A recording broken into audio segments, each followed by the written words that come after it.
আফ্রিকার দেশ মোজাম্বিকে ২৩ December high court থেকে ইলেকশন সংক্রান্ত একটি রায়কে ঘিরে তৈরি হয়েছে এক সংঘাতময় পরিস্থিতির, যে সংঘাতের কারণে বাংলাদেশি প্রায় ৮,০০০ মানুষ এখন রয়েছেন জীবনের হুমকিতে।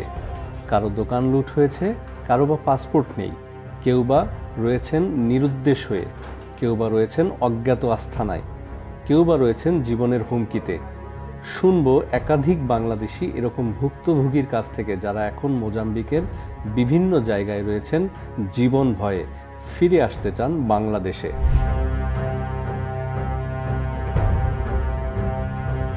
আপনাদেরকে স্বাগতম। আমি দুঃখিত যে আপনাদের পরিস্থিতিতে একটা খুব বিরূপময় পরিস্থিতির মধ্য দিয়ে আপনাদেরকে এখন পার হতে হচ্ছে, কিন্তু আপনাদের কাছে একটু জানতে চাইবো যে আসলে আপনারা কি অবস্থায় আছেন, একজন একজন করে যদি আমাকে একটু বর্ণনা করতেন পরিচয় সহকারে। আমার নাম হচ্ছে মোহাম্মদ মুজিবুল করিম। আমি আপনার মাপুতো সিটিতে আছি। মাপুতো সিটিতে পাশাপাশি একটা জেলা মাতুলাতে রয়েছি আমি। কত বছর আগে গিয়েছেন আমি বাংলাদেশ থেকে? আমি বাংলাদেশ থেকে এসেছি হচ্ছে আপনার ২০২২ সালে এই সেপ্টেম্বরে। তো আচ্ছা। আমার ব্যবসা প্রতিষ্ঠান ছিল এখানে। ওই আপনার গত ২৩শে সেপ্টেম্বর সন্ধ্যায় এটা নির্বাচনের যে ফলাফলটা আপনার হাইকোর্ট যে রায়টা দেয়, ওই রায় ২৩শে দেওয়ার অক্টোবর। পরপরই আমার জি, জি, জি। ২৩ অক্টোবর সন্ধ্যায় আমার দোকানটা আমার এখন যে মাতুলার আমি মোজাল নামের একটা অঞ্চলে রয়েছি।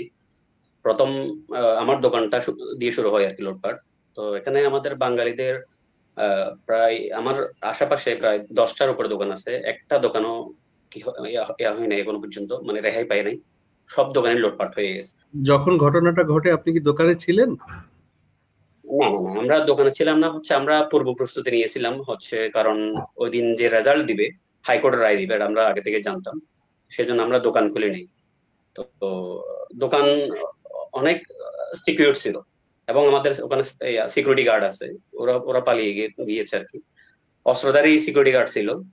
ওদের অস্ত্র কেড়ে নেওয়া হয়েছে। মানে এখানে হচ্ছে আপনার ৫,০০০ থেকে ১০,০০০ লোক একসাথে, এটা আরো বেশি হবে। আমি ওটা আনুমানিকটা আপনাকে বলতে চাচ্ছি আরকি। তো লোহার যে ইয়াগুলো ছিল, এগুলো কাটা শুরু করছে। তো শেষ পর্যন্ত আমরা ওই সেনাবাহিনী এখানে আমরা একটা আবাসিক এলাকায় থাকি। এই আবাসিক এলাকাতে আপনার অনেক বিদেশিরা থাকে। বিশেষ করে এখানে যারা এখানে এই ইন্ডিয়ানরা আছে। ইন্ডিয়ানরা এখানে আপনার এই ফ্যাক্টরিতে জব করে, অনেকে ব্যবসা করে। তারপরে হচ্ছে তুর্কিশ তার্কিশরা আছে। তারপরে পর্তুগালের লোকজন আছে। আমরা যে আবাসিক এলাকাটা রয়েছি আরকি। সাউথ আফ্রিকানরা আছে। অনেক বেশি সিকিউর। তারপরেও এখন সিকিউরিটির কোনো নিশ্চয়তা নাই। গতকালকে আমাদের এখানে রাতে অলরেডি আমাদের বাসায় ঢোকার জন্য চেষ্টা করছে। প্রায় ৪-৫ জনকে পুলিশে ধরে নিয়ে গেছে। কিন্তু এখন আমরা একদম অনিশ্চয়তার মধ্যে রয়েছি। এমন আছে, মানে কিছু ওই পার্সোনাল কিছু ডকুমেন্ট ছিল। পাসপোর্টটা আমরা কোন রকম রক্ষা করতে পারছি। এখনো পর্যন্ত আমি বলতে পারতেছি না যে আমাদের সব ভাই ওনাদের পাসপোর্ট, ওনাদের ডকুমেন্ট ওনারা নিজের হাতে রাখতে পারছে কিনা, এখনো পর্যন্ত শিওর না আমরা। যেমন গতকালকেও রাতে আমাদের বাঙালি ভাই, তো উনি কান্না করে ফোন দিচ্ছিল। তো ওনার দোকান লুটপাট হচ্ছে ১টার দিকে। তো আসলে এখন আমরা নিরুপায়, কিছু করার নাই। কি নিয়ে আসে লুট করতে?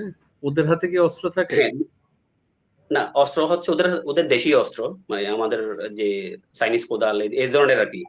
এই ধরনের কোদাল ইয়াগুলো থাকে। কিন্তু একদম পিস্তল থাকে না।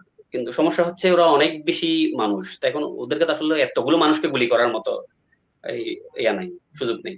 ওরা সেনাবাহিনী যখন অস্ত্র তাক করে, ওরা উল্টা সেনাবাহিনীর সামনে চলে আসে। আপনার কি পরিমাণ ক্ষতি হয়েছে? কত টাকার মতো লুট হয়েছে আনুমানিক? আমার আমার দোকান এবং গোডাউন মিলে আমার এখানকার এই ৩০ লাখ মেথিকাশ মতো আমার ইয়া ছিল, এই প্রোডাক্ট ছিল। তো যেগুলো আমি ৩০ আর লক্ষ বের করতে পারি নাই। টাকা। মেথিকাশ এই টাকা না, মেথিকাশ। এর সাথে আমার ১.৭২ যোগ হবে, তাই তো? গুণ হবে আরকি। জি, জি। জি, 1.72 করবেন আরকি। আচ্ছা, আচ্ছা। আপনার সাথে আর কে আছে? মানে আপনি কি একা গেছেন বাংলাদেশ থেকে? না আপনার কোনো ফ্যামিলি আছে ওখানে? হ্যাঁ, এখানে আমার অনেক আত্মীয়স্বজন রয়েছে। তো আমি এখন আমার একটা ভাই সহ উনার সাথে আমি পার্টনারি ব্যবসা করতাম আরকি। তো হুম। ওনার আরেকটা প্রতিষ্ঠান মানে আমার দোকানের পাশেই। ওটাও ক্ষতিগ্রস্ত হয়েছে। ওখানেও ছিল প্রায় এখানকার এই ২০ লাখ মেথিকাশ মতো ইয়া ছিল। এর পাশাপাশি আমাদের এই এখানে হচ্ছে আমরা ফ্রিজিং আইটেম বিক্রি করি আর কি অনেক সময় এই দোকানে। তো ফ্রিজিং আইটেম গুলো হচ্ছে এক একটা ফ্রিজের দাম এখানকার 1,40,000 মেথিকাশ।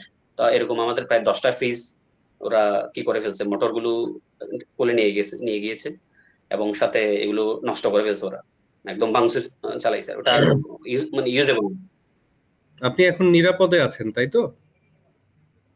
না। নিরাপদে বলতে আসলে আমরা ঘুমাই না, রাতে ঘুমাতে পারতেছি না। গতকালকে রাতে আমি আমার বাসায় ছিলাম না, একই আবাসিকে ছিলাম কিন্তু আর একটা বাসায় ছিলাম আর কি। আমাদের বাসা যেহেতু ট্রেক করছে, তো আমাদের বাসায় থাকতে পারতেছি না। কারণ হচ্ছে গতকালকে অলরেডি আমাদের আবাসিকেই প্রায় 4-5 জন, আমি আপনাকে তো উল্লেখ করলাম 4 জন এরকম দুর্বৃত্তকে ওরা ধরে নিয়ে গেছে, পুলিশে ধরে নিয়ে গেছে। এখানে সিকিউরিটি গার্ড ছিল, ওরা পাকড়াও করছে আর কি। গভর্নমেন্ট সুযোগ দিলে আপনি বাংলাদেশে চলে আসতে চান? হ্যাঁ, এখন এখন তো আসলে বাংলাদেশে ফেরা ছাড়া কোনো উপায় নাই। এখানে যেখানে আমাদের জানের নিরাপত্তা অভাব, সেখানে আমি এখানে আর ব্যবসা বাণিজ্য এগুলো নিয়ে আর চিন্তাই করতেছি না। ঠিক আছে মুজিবুল ভাই, আপনাকে ধন্যবাদ। আমি একটু আরেকজন কে আছেন একটু কথা বলতে চাই, তার সাথে কে বলবেন পরবর্তীতে একটু বলবেন। আমার নাম আমার নাম মোহাম্মদ আরিফুল ইসলাম।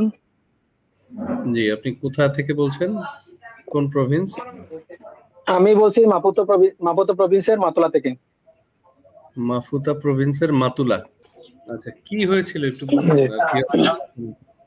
যে এখানে এই যে গত পরশুদিন 23 ডিসেম্বর নির্বাচনের ফলাফলের পরে মিটিং মিছিল হয়েছিল। মিটিং মিছিল হওয়ার পরে দোকানের সামনে প্রচুর লোকজন ছিল।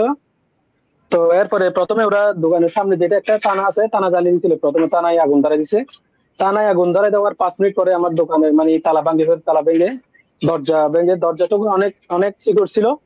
দরজা ভেঙে মানে কালা ঢুকে গেছে। যখন আমরা ওখানে দোকানের সামনে গেছি, আমি আর আমার ছোট ভাই দুজন থাকি, আমরা দুবাই ওখানে গিয়ে অনেক মানে আর আমাদের লোকেশন আর কোনো বাঙালি নেই, আমরা দুবাই আছি শুধু। তো যাওয়ার পর ওখানে মানে আমরা অনেক হাজারি করছি, কিন্তু কালাদের বা পুলিশের কোনো হেল্প পাই নাই। বরং আমি পুলিশের ঊর্ধ্বতন কর্মকর্তাকে ফোন করছি, বলছে যে ভাই আমাদেরকে তো মেরে ফেলতেছে, আমাদেরকে জ্বালিয়ে পুড়িয়ে দিছে, আমরা কি করবো এখন। এরপর ওই দিন তো আমার মানে দোকানে 6টা ফ্রিজ ছিল, 6টা ফ্রিজ থেকে 3টাই নিয়ে গেছে। আর 3টার মানে একদম ভেঙে নাজেহাল অবস্থা করে দিচ্ছে, মোটর শুদ্ধ করে নিয়ে গেছে। দোকানের সিসি ক্যামেরা, টিভি, এমনকি একটা চকলেট পর্যন্ত রাখে নাই দোকানে। একটা দোকান ওইটাতে গেছে। আমার আরেকটা 2 নম্বর দোকান ছিল অন্য জায়গায়, জায়গার নাম হচ্ছে একই মাতলা ডিস্ট্রিক্টে জনাবেরদি নাম। ওই জায়গাতেও সেম অবস্থা। গতকাল রাতে ভোরে 3টা-4টার দিকে ওই দোকানটাও লুটপাট করে ফেলছে। একদম নিঃস্ব অবস্থা এখন। আপনারা কি বাসায় আছেন, মানে আপনাদের কাগজপত্র পাসপোর্টও নিয়ে গেছে? আমি আমার আমার পাসপোর্ট আমার বাসায় ছিল। আমার ছোট ভাই একটা দোকানে ছিল পাসপোর্ট। তো পাসপোর্ট ওইটা প্রথমে পাই নাই, পরে বাইরে পাইছি। একদম মানে বৃষ্টি হচ্ছিল, বৃষ্টিতে মানে কাদার নিচে পড়ে গেছিল, কাদার নিচে খুঁজে পাইছি। আলহামদুলিল্লাহ ডকুমেন্টস ঠিক আছে।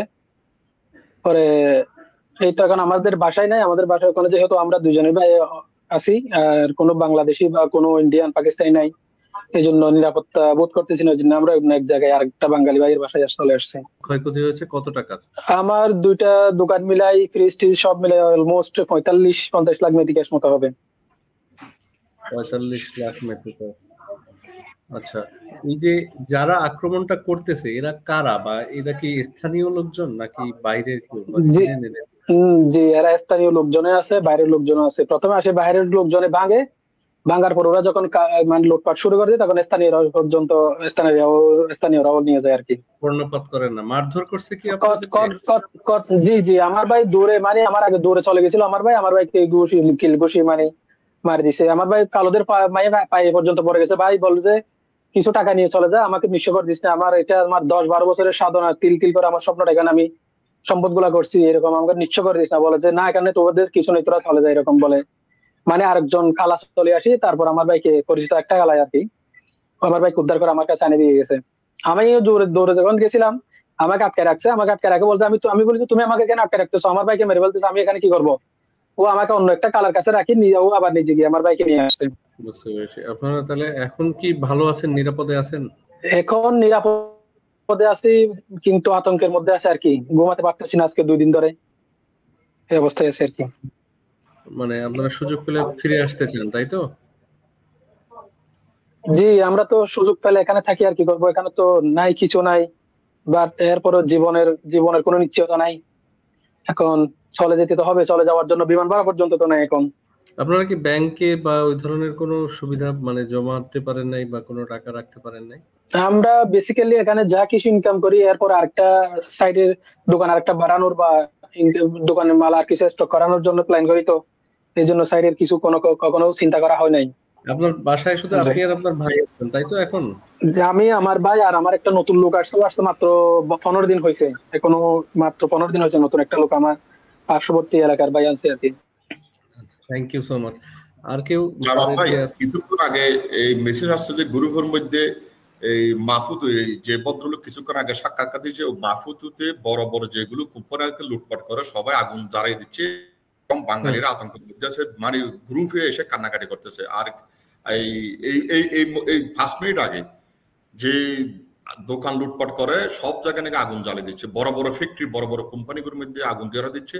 আর আমাদের এই গ্রুপে অ্যাড হয়েছিল ওমর হাজি, উনি অ্যাড হবার অবস্থায় ওর দোকানে গোলাগুলি শুরু হচ্ছে, প্রচন্ড গুলি, উনি কান্নাকাটি করতেছে, ওনাকে জানি কেউ উদ্ধার করতে পারে, কেউ উদ্ধার করতে কেউ নেই, কেউ কোনো জায়গা থেকে বেরো করতে পারতেছে না, পুরো রোড ব্লক করে দিচ্ছে, গাছ ফেলে রাস্তা কেটে বড় বড় পাথর দিয়ে সবকিছু ব্লক করে দিচ্ছে, এখন বাঙালিরা নিরুপায়। আচ্ছা, অন্য কেউ কি আছেন? একটু ম্যাডাম জয়েন হওয়ার আগে আমরা একটু কথা বলি। জি বলেন। সালাম আলাইকুম ওয়া রাহমাতুল্লাহি ওয়া বারাকাতুহু। আমার নাম এনামুল হক। আমার দেশের বাড়ি চট্টগ্রাম বাঁশখালী জলদি পৌরসভা। আমি 2007 সালে সৌদি আরব গেছিলাম মদিনাতে। আমার ভাইকে 2014 সালে মোজাম্বিকে পাঠাইছি। আমি সৌদি আরব যত টাকা কামাইছি কিছু বাড়ির খরচ দিয়েছি, বাকিগুলো সব এখানে পাঠাইছি ভাইয়ের ব্যবসার জন্য। এবং আমি গত 2 বছর আগে সৌদি আরব থেকে দেশে চলে যাই, এখানে কিছু জায়গা জমি বিক্রি করে এখানে ব্যবসা বাড়ানোর জন্য আরো কিছু টাকা নিয়ে আমি এখানে আসি। ভাইয়ে 3টা সুপার মার্কেট খুলছে, এটা একটা হলো, 2টা হলো আমি বর্তমান আমাদের এখানে প্রভিন্স হলো মোজাম্বিক, মাফুতু মাথোলা কাজাবারাঙ্কা, 2টা সুপার মার্কেট এখানে সুপার মার্কেট বলে পর্তুগিজে। আর একটা হলো সাউথ আফ্রিকার বর্ডারে রেসানো বলে, রেসানো। 3টা হলো ওই সুপার মার্কেট, বড় সুপার মার্কেট। এই কাজাবারাঙ্কার যেটা সুপার মার্কেট প্রথমটা, এটা অ্যাটাক করছে যে 28 অক্টোবর রাত 8টা বাজে, 8টার দিকে 28 অক্টোবর একটা শেষ করে দিছে সুপার মার্কেট প্রথমটা। রাত 8টার দিকে হামলা শুরু করছে। আমরা তখন বাসায় ছিলাম, এদিন হরতাল ছিল। আমরা 2-3টে থানাতে ফোন করার পরে পুলিশ আসছে, এরপরে এখানের মনে হয় সম্ভবত সেনাবাহিনী হবে, এগুলো আসছে। আমরা থানা থেকে যাইয়া বহুত দূরে যাইয়া পুলিশ আনছি। পুলিশ আনার পরে এগুলোর কোনো পথে থামার পরে 2-4টে লোক মনে হয়, আমরা তো 2টে ভিতর থেকে ধরছি, ধরার পরে ওরা পুলিশের, আমি মনে করছিলাম গুলি করবে, গুলি করে নাই। এমনি এরা শুধু ফাঁকা গুলি করে, ডাইরেক্ট গুলি করে না। 2টা ধরার পরে এগুলারে পুলিশের হাতে দিছি। আমরা 2 যাই দুটোটা ভিতর থেকে ধরছি। এরপরে পুলিশে গ্রাম এলাকা থেকে 8-10টা মনে হয় ধরে নিয়ে গেছে থানাতে। নিয়ে যাওয়ার পরে হয় এগুলো কি মামলা করবি, আমরা মামলা রুজু করছি। মামলা করার পরে এগুলোর মনে ছাইড়ে দিছে মনে সম্ভবত। এখন মামলা তো তেমন চলে না আগের মতো। তাই আমরা 2টা বাকি আছে, 2টা নিয়ে কোনো মতে আশা করি বসিয়েছিলাম। একটা গেছে, আরো 2টা আছে। তারপরে কাজাবারাঙ্কাত আর একটা যেটা আছে, 2টার মধ্যে আর একটা গত 10 ডিসেম্বর রাত 2টার দিকে একবারে নিঃস্ব করে দিছে। আপনারা হয়তো খবর দেখছেন, আমার ভাই, ছোট ভাই আর মোহাম্মদ আইয়ুব, উনি টিভিতে সাক্ষাৎকার দিয়েছে, 2-3টে টিভিতে। এরপরে এর সবাই মানে এখানে যখন সবাই জানি গেছে এর দোকান লুটপাট হয়েছে, এর একটু মানে এর পরিচিত হয়ে গেছে, আমাদের মনে একটা বই ঢুকছে। এর পরের দিন তাহলে 10 ডিসেম্বর দ্বিতীয়টা, 13 ডিসেম্বর যেটা সাউথের বর্ডার 3 নম্বর আছে সুপার মার্কেট, 13 ডিসেম্বর 3 নম্বরটা শেষ করে দিছে রাত্রে 1টার দিকে। মানে আমাদের 3টা শেষ, নিঃশ্বাস। এখন আমার ভাই এখানে অস্থির হয়ে গেছে, টেনশন করতেছে, সব শেষ হয়ে গেছে। আর ভাই সবাই খালারা তো অন্য মেজাজের মানুষ, এরা সবাই চিনি গেছে। এর 3টা সুপার মার্কেট আছে। ভাইয়ে টেনশন করতেছে, যার কারণ আমি ভাইকে কিছুদিনের জন্য দেশে পাঠাই দিছি। আমি এখন আছি, এখন বর্তমানে পরিস্থিতি খুবই খারাপ যাইতেছে, বাসও নিরাপদ, বাসা তো দেখতেছি না। আমি গত সোমবারে 23 আপনাদের তারিখ বাসায় দিকলা কি দিব খাবার বলছে দাবার আছে? মানে খাওয়া দাওয়ার জন্য খাবার আছে বাসায়? বাসায় মোটামুটি 2-4 দিনের খাবার রাখছি। আমি বাসায় নাই। আমি বাসা ছাড়ি আর অন্য এক পরিচিত বন্ধুর বাসায় চলে আসি। আপনি কি মানে বাইরে বের হতে পারতেছেন? আপনারা বাইরে বের হতে না, বাইরে যাইতেছি না। বাইরে কি প্রতিদিনই কোনো না কোনো ঘটনা ঘটতেছে, তাই তো? প্রতিদিন আমাদের মাহফুজ তো অনেক ঘটনা ঘটতেছে। লুটপাট করে প্রথমে, পরে যাইয়া আগুন ধরাই দিতেছে। আর পুলিশরা আমাদের সাথে যেটা দেখতেছি, বা আমাদের অনেক জায়গায় আমাদের বাংলাদেশি ভাইয়েরা নিজে দা লইয়া মানে খাট লইয়া যেভাবে খাড়াইতেছে, শক্তি নিয়ে, সাহস নিয়ে কালারা বাইকতেছে। যদি পুলিশরা, সেনাবাহিনী যদি এভাবে যদি অস্ত্র নিয়ে যদি খাড়ায়, তাহলে তো এগুলো হবার কথা না। আমরা যেটা দেখতেছি আমাদের বিষয় নিয়ে, আমাদের বাংলাদেশের সম্পদ নিয়ে তাদের তেমন কি নেই। যতটুকু আমাদের অনুভব করতেছি, তাদের কিছু কিছু জায়গায় ঘুরতেছে মাশাআল্লাহ, কিন্তু অনেক জায়গায় তারা অসহায়ের মতো খাটাইতেছে, কিন্তু তারা অসহায় না। তারা এখন দর্শকের মতো তাকাই আছে, তাই তো? জি। আর একটা বিষয় আমি সোশ্যাল মিডিয়ায় বলতে পারতেছি না, আমাদের দোকানে যে পুলিশ যে ঘটনা ঘটাইছে, হয়তো তারা দেখলে হয়তো আমাদের উপর উল্টো অ্যাকশন নিবে, সেই জন্য আমি বলতে পারতেছি নাকি, এটা ফারসানা ভাবে বলতে হবে। পুলিশ আমার আঙ্কেল, ওই আঙ্কেল আনিস আঙ্কেল জানে ঘটনাটা। পুলিশ আমাদের সাথে যে দোকানে আমাদের দোকান দ্বিতীয় দোকান যখন লুটপাট হয় রাত 2টা বাজে, আমরা ফোন করছি, ওসি পুলিশ ফাটাইছে। ওসি পুলিশ ফাটার 10 মিনিট পরে পুলিশ আসিয়া যখন খালি গুলি ফুটাইছে, সবাই চলে গেছে বইয়ে। পুলিশে যে কামটা ঘটাইছে, এটা যদি আপনারা যদি অনুমতি দেন আমি বলতে পারি, কিন্তু আমার ভয় করতেছে পুলিশে জানলে হয়তো আমাদের উপর উল্টো কি করবো। এরপর পুলিশে যা এগুলো করার পরে বাকি যা আছে সবাই নিয়ে গেছে। আপনার অসুবিধা না হলে বলতে পারেন আমাদের কাছে। আমার ভয় করতেছে তারা কোনো খবর দেখলে আমাদের উপরে কোনো উল্টো অ্যাকশন নেবেন। আচ্ছা, আপনি নিরাপত্তাহীনতায় ভুগলে আমরা জোর করব না আপনাকে। জি। আপনারা না, যে পুলিশরা বুঝবে কিনা এবং তারা কি টের পাবে কিনা, মানে আমাদের বিরুদ্ধে এত বড় অভিযোগ কেন দিছ। আমাদের টিভির সিসি ক্যামেরার মানে ওগুলো তো নিয়ে গেছে, তারা নিয়ে সিসি ক্যামেরার আমাদের যেটা ক্যাসেট থাকে এই বক্সটা খুলে নিয়ে গেছে তারা। এরপর এবার মানে আমাদের গুলো আমরা তো নিয়ে গেছি, এবার তোমরা যা পরে খাও। এটা যেন লাগে যেন পাহাড়ের জঙ্গলের একটা মরা গরু পরি রয়েছে, যে ফেরাতে চলাই খায়। আমাদের বাংলাদেশের ব্যবসা প্রতিষ্ঠান এখন আমাদের লাগে যেন আমাদের কোনো কিনে গার্জিয়ান নাই। আমাদের তো এমনি এম্বাসি নেই, ঠিক আছে, কিন্তু আমাদের একদম গার্জিয়ান কি হয় এগুলারে, এই গার্জিয়ান নাই এরকম মরা গরুর মতো, যে যেদিকে পায় চলাই খাইতেছে। বাস কি জনগণ বলেন, কি মানে দেশের প্রশাসন বলেন, সবগুলো মানে আমরা অসহায়, একদম অসহায় মরা গরু।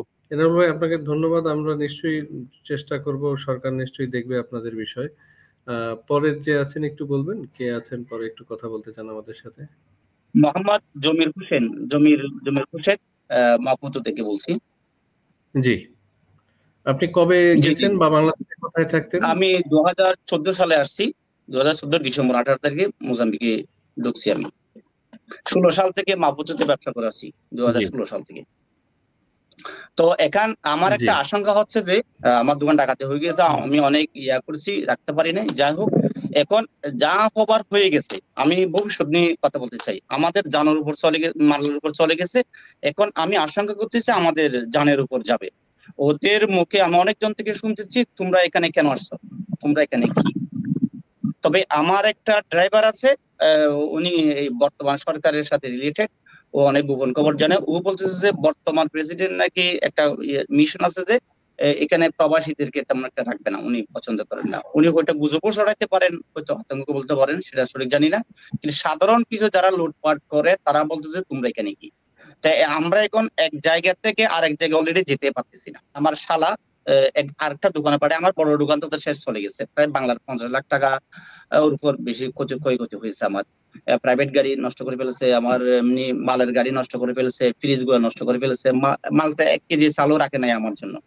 এখন আমি অলরেডি কিনেও খাইতে পারতেছি না, অনেক সমস্যা পড়ে গেছি। যাই হোক, এখন আমি আশঙ্কা করতেছি যে আমাদেরকে প্রবাসীদেরকে দেখলেই ওরা আক্রমণ করার জন্য আমার মনে হয় ভবিষ্যতে এইরকম হয়ে গেছে। এখন কয়েকজন মানে আক্রমণ করার চেষ্টা করতেছে, অলরেডি কথাবার্তা বলতেছে খারাপ। ভবিষ্যতে এখন কি করবো আসলে বুঝতে পারতেছি না, বই আছে। আপনারা কি বাসার বাইরে বের হতে পারতেছেন না একেবারেই? এখনো বের হতে পারতেছি, রাস্তায় বের হচ্ছি না। রাস্তায় বের হচ্ছে না, আমার ড্রাইভার আমাকে বের না হওয়ার জন্য বলছে, আমার যে কর্মচারীরা আছে ওরাও বের না হওয়ার জন্য বলতেছে। তো একটু ভয়ে আছে, বিভিন্ন জায়গায় এটাও আওয়াজও শুনতেছি ওইরকম। বুঝতে পুলিশ পেরেছি। কোনো সহযোগিতা করতেছে না, পুলিশকে কল করলে উল্টো আমাদের থেকে টাকা পয়সা খুঁজে তারপর আসতে চায় না, ওরা বলছে ওদের নাকি ভয় করে। পরের পূর্তিতে কে কথা বলবেন একটু বলেন।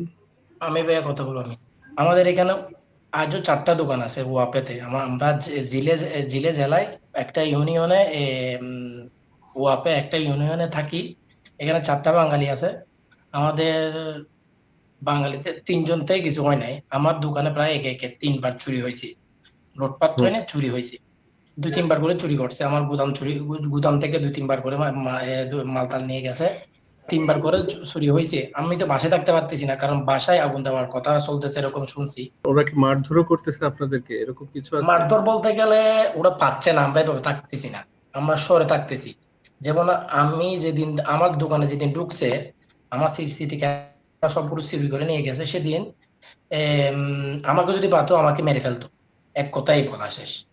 এমনকি ওরা পরদিন এসে আমাদেরকে সেফটি দেওয়ার জন্য আমাদের থেকে 20,000 টাকা নিয়েছে, তোদেরকে সেফটি দিব, না হয় তোদের দোকান চুরি করে ফেলবে, আমরা জানি না। প্রায় 6 থেকে 5 লাখ টাকা খরচ হয়ে গেছে, শুধু প্রশাসনদেরকে খাওয়াইছি এভাবে, কারণ সেফটি নেই।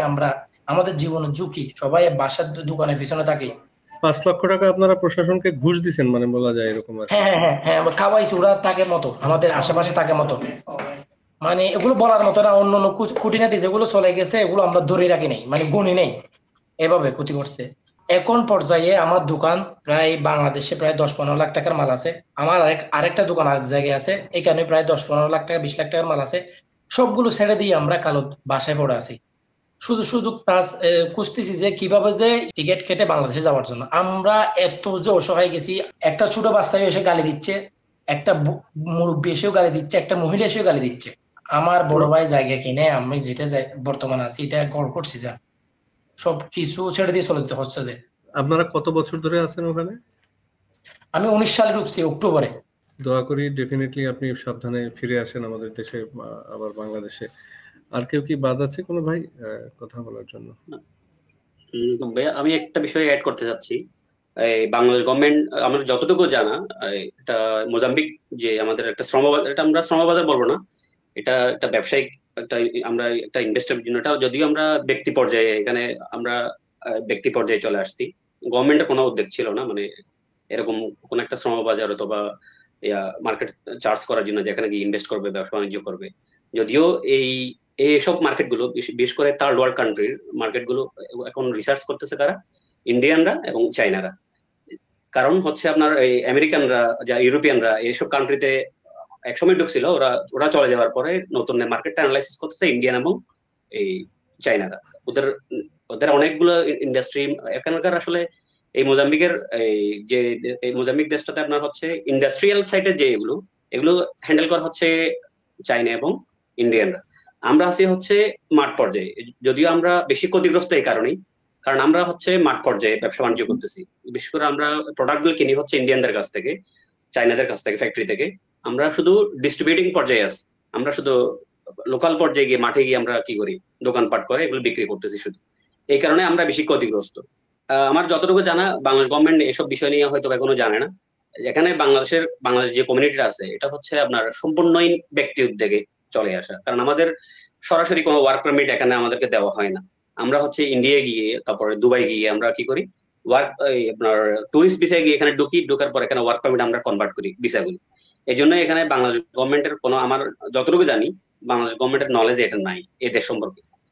বাংলাদেশ গভর্নমেন্ট শুধু রিসার্চ করে কোনগুলো, মানে আমরা কি শ্রমিক কোথায় পাঠাতে পারবো, আমার যতটুকু জানা আছে শুধু শ্রমিক কোথায় পাঠাতে পারবো এগুলো নিয়ে রিসার্চ করে, কিন্তু ইনভেস্টের ক্ষেত্রে ওগুলো নিয়ে রিসার্চ করে না মনে হয় যতটুকু জানি। তো এইসব ক্ষেত্রে কিন্তু এই জন্যই এখন আমরা বেশি অসহায় পর্যায়ে চলে গেছি, এই কারণেই। কারণ এটা ইন্ডিয়ান বলেন, চাইনা বলেন, ওরা কি করছে, ওদের ডাটাবেস গুলো তৈরি করছে, ওদের কতজন লোক এখানে আছে এবং কি কি কেউ আছে ফ্যাক্টরিতে চাকরি করতেছে, আর কেউ ইন্ডাস্ট্রিয়ালিস্ট এই মালিক, আর কেউ আমাদের মতো কিছু কিছু ছোটখাটো যে ব্যবসা বাণিজ্য করতেছে মাঠ পর্যায়ে। ওদের সম্পূর্ণ একটা ডাটাবেস তৈরি করা, ওদেরকে ইমার্জেন্সি এক্সিট করার জন্য ওরা একটা ডাটাবেস তৈরি করছে। আমি একজন আমার ইন্ডিয়ান একটা ভাইয়ের সাথে কথা বলছিলাম, ওনারা বলছে ওনাদের এখানে কিন্তু গোয়েন্দা কাজ করে, কাজ করে এখানে। ওদেরকে অনেক গোয়েন্দা রিপোর্ট দেওয়া হয়েছে, এই জন্য ওরা ফ্যাক্টরিগুলো কিন্তু অনেক মাল কিন্তু অনেক আগে থেকে ওরা কি করছে, নির্বাচনের পর ইস্যু হওয়ার যখন নির্বাচনটা হচ্ছে আপনার 9 অক্টোবর, 23 অক্টোবর হচ্ছে ফলাফল দেওয়া হয়েছিল আর কি। তো এরপর থেকে ওরা কিন্তু এই গোয়েন্দা রিপোর্ট পাওয়ার পর থেকে ওরা কি করছে, আস্তে আস্তে এই প্রোডাক্ট গুলো খালি করা শুরু করছে, উৎপাদন বন্ধ করে দিছে ওরা। এবং বিশেষ করে ওরা ইন্ডিয়ানরা হচ্ছে প্রোডাক্ট গুলো ইম্পোর্ট করে বাইরে থেকে এখানে। তো এই জন্যই ওরা আস্তে আস্তে খালি করা শুরু করছে। যদিও আমরা বাঙালিরা আসলে কি বলবো, এখানে আমাদের শ্রদ্ধেয় মুরব্বীরা রয়েছেন, উনিও আমার আনিস আঙ্কেল, উনি সবসময় সতর্ক করছেন যেন মালামাল না তোলার জন্য আমাদের বাঙালি ভাইদেরকে। তো আমরাও এই জন্যই শেষ পর্যন্ত আসলে পারি নাই, মানে আমরা সতর্ক ছিলাম মানে মাল কমিয়ে আনার জন্য। অনেক প্রোডাক্ট ছিল তো, এই জন্য আমরা আসলে কমিয়ে আনতে পারিনি, এই জন্য ক্ষয়ক্ষতির পরিমাণটা একটু বেশি হয়ে গেছে। কারণ এত আমাদের কাছে কোনো গোয়েন্দা রিপোর্ট ছিল না, যদিও ইন্ডিয়ানদের কাছ থেকে শুনছি। এরপরেও আমরা অনেক মালামাল কমিয়ে আনছিলাম, কিন্তু শেষ পর্যন্ত রক্ষা হয়নি আর কি। কারণ হচ্ছে এত আর্লি স্টেজে যে ওরা এরকম লুটপাট শুরু করবে, এরকম ভয়াবহ আকার ধারণ করবে, আমরা এটা গ্যাস করতে পারিনি। তো আমি এই জন্য আপনার কাছে একটা আবেদন করছি, এটা বাংলাদেশ গভর্নমেন্টের যেন নলেজ দেন বিষয়টা। এটা শ্রমবাজার হিসাব না করে এটাকে ইনভেস্টমেন্টের একটা মার্কেট হিসাব করে যেন আমাদেরকে ইমার্জেন্সি এক্সিটের জন্য আমাদের সহায়তা দেয়। আসসালামু আলাইকুম। থ্যাংক ইউ মুজিবুল ভাই, আপনার সাজেশন। উনি যেটা ইন্ডিয়ানরা ইনফর্ম করছে, আমি তো 1 মাস ধরেই গ্রুপে মানে সেলিয়া দিছে বলতেছি, আপনাদেরকে হাত ধরে করে বলতেছি, আপনারা দয়া করে মাল সামান কমিয়ে ফেলেন, যাই অনিরাপদ জায়গায় মাল বিক্রি করে মাল লোড করে নিরাপদ জায়গায় চলে আসেন। কিন্তু আমরা তো লোভ লালসার কারণে আজকে ক্ষতিগ্রস্ত হচ্ছি। সবাইকে 1 মাস ধরে প্রতিনিয়ত আমি গ্রুপে বলতেছি, মানে হাত জোর করে বলছি, তোমরা মাল উঠেও না, মাল কমিয়ে ফেলো। কিন্তু বাঙালিরা লোভের কারণে রিস্ক নেই, বলতে no risk no gain. Risk নিয়ে যদি আমরা লাভবান হয়ে যাই এই চিন্তাকে, আমি বলছি তোমরা যদি একটা গাড়ি 50 লাখ টাকা মাল নিতে হয় একটা গাড়িতে লোড করলে, তো 50 লাখ টাকা মাল বিক্রি তোমার 4 লক্ষ টাকা লাভ করবে। কিন্তু যদি লুটপাট হয় 50 লাখ টাকা চলে যায়, 50 লাখ টাকা বড় না 4 লাখ টাকা বড়। এত বুঝানোর পরে অনেক বাঙালিদেরকে আমি বুঝাতে পারিনি, ওরা বুঝে নাই। ওরা কিন্তু মাল উঠেছে লোভের কারণে। এই 25 ডিসেম্বর যে বড়দিন খ্রিস্টানদের, এই বড়দিনে সেল করবে, লাভ হবে, রিস্ক নিয়ে করে। আজকে আমরা সবাই এত বড় ক্ষতির সম্মুখীন হয়েছি। আমরা যদি আজকে যদি আনিস ভাইয়ের কথা ধরতাম, বাঙালিরা সবাই কি জানেন, কোটিপতি হয়ে চলে যেতে পারতো, ফতের ফকির হয়ে যেত। এখন বর্তমানে ফতের ফকির হয়ে গেছে, যে সবাই যাচ্ছে যে বাংলাদেশে হাজার হাজার যতগুলো বাঙালি আছে সবাই ফকির হয়ে যাচ্ছে। আনিস ভাইয়ের 1 মাস আগে যদি কথা শুনতাম আমরা আজকে 25, আজকে পূজা ওদের, ওরা আমাদের মাল নিয়ে, আনিস ভাই বলছে আমাদের মাল নিয়ে ওরা কি করবে, পূজা পালন করবে। টিকটক গ্রুপ 100% হয়েছে। যে কালকে যদি আপনি যদি হোয়াটসঅ্যাপের মাধ্যমে যদি ফুটেজ নিতে চান আলতামূলকের, আপনি কান্না করবেন। আমাদের জিনিস নিয়ে ওরা পূজা পালন করতেছে। আনিস ভাই যেটা 1 মাস আগে বলছে, এটা কালকে হয়ে গেছে। এখন ওদের থেকে কোনো দিন নাই রাত নাই, ওরা শুধু লুটপাট করতেছে, যে কিছু রাখতেছে না। কিছু কিছু জায়গায় আছে বাঙালিরা বসে যেখানে ওদের স্বর্ণ থাকে, এরকম বলে শুধু ঘুরে নিয়ে যায়। এরকম পর্যায়ে চলে গেছি আমরা। আমাদেরকে বাঁচান গভর্নমেন্ট। বাংলাদেশের যেখানে আপনার হালকাভাবে নিলে এটার অনেক সমস্যা হয়ে যাবে, আমরা অনেক বাঙালি মারা যাব। আমি কথা বুঝতে পারছি, থ্যাংক ইউ সো মাচ। আমি আসলে আমরা চেষ্টা করব। আনিস ভাই, উনি অ্যাম্বাসেডর মহোদয় তো বোধহয় আসতে পারেননি, তাই না? আসতে পারেন। আপনি দয়া করে অ্যাম্বাসেডর সাথে একটু, আমি আপনাকে নম্বর দিচ্ছি, আপনি ব্যক্তিগতভাবে ফোন করে ওর সাথে ভিডিও করে একটা কথা বলিয়েন, এবং ওর একটু বারবার বললেন, আপনি তো শুনছেন, সবার সাথে কথা বলছেন নাই, এই ওর কথাগুলো শুনে আমার পানি চলে আসতেছে। কি করুন অবস্থা জানি না, লাস্ট 10 দিন কি হয়, নাকি বাঙালিদের করে আক্রমণ করে, এখন বাঙালি মহিলা আছে, শিশুরা আছে, ওদের উপর আক্রমণ করে। আমাদের এর কোনো এখন নিরাপত্তা আমরা দেখতেছি না। আপনি দয়া করে ওই এম্বাসির সাথে কথা বলে যেন বাংলাদেশ গভর্নমেন্টের সাথে যোগাযোগ করে, যে কোনো উপায়ে আমাদেরকে যেন এখন উদ্ধারের ব্যবস্থা করে। একজন লোক তো গ্রুপ থেকে বের হয়ে গেছে, ওর দোকানে হামলা, ওর ঘরে হামলা করছে। এই কিছুক্ষণ আগে যে গ্রুপে ছিল, ও গ্রুপ থেকে বেরিয়ে কান্না করে গ্রুপে মেসেজ দিয়েছে, ভাইজান আমার তো শেষ, আমার তো এখন ঘরের উপর হামলা করতেছে, আমি কিভাবে কি করবো, আমার জান বাঁচান আপনারা। কেউ কাকে বাঁচার জন্য যেতে পারতেছে না। সমস্ত ফ্যাক্টরি ঘর দুয়ার, গতকাল নামিয়ার ইয়াসিনের লুট করার পর কি খুব জানি না, মাল নেই, কিন্তু ঘরটা জ্বালিয়ে দিছে, খালি ঘর, খালি দোকানটা জ্বালিয়ে দিছে। এবং ওরা চাচ্ছে এখানে কেউ কোনো, মানে এখন আমাদের কিন্তু ইন্ডিয়ান বলি, ইন্ডিয়ান পাকিস্তান যারা আছে সবাইকে ইন্ডিয়ান, ইন্ডিয়ানরা না থাকুক, ওরা মনে এটাই চাচ্ছে, সবকিছু জালি করে শেষ করে দিচ্ছে।